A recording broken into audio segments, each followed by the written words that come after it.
Bangladesh is a country of 180 million people, but fewer than 23,000 are Adventists.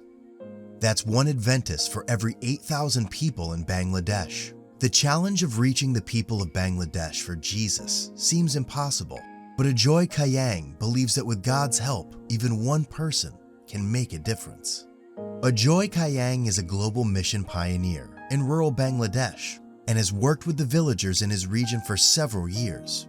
When he first came, the people held tightly to their traditional religious beliefs, but Ajoy prayed that the people would let go of their gods and rituals and learn about Jesus. How would God answer Ajoy's prayers? The villagers get their drinking water from the same river where they wash their clothes and bathe. So it was no surprise to Ajoy when the villagers became sick with diseases such as diarrhea, malaria, and cholera. With no medical services nearby, the villagers grew desperate to find a cure for their symptoms. When Ajoy saw how seriously ill the villagers were, he called them to meet in the church to pray every day.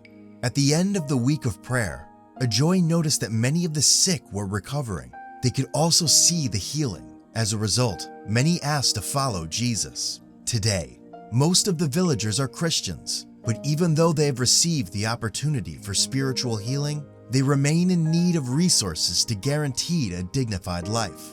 The villagers are poor and illiterate, but they have hope for a better life for their children. They want to build a school and find a teacher to educate their children to read and write so they can study the Bible and have a better life. And they want to dig a well to have safe drinking water.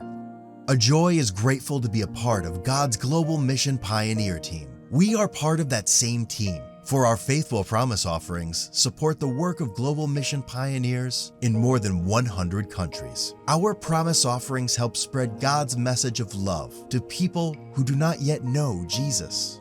When we propose a determined percentage of our income to be regularly given to God as promise offering, it may not represent a large offering. But when it is combined with the giving of many others around the world, a constant flow of resources will be sent as God blesses us. And it will water the seed of the gospel that has been planted by our faithful missionaries.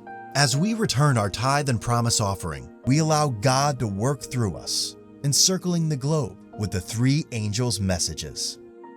May we put our desires last and God first.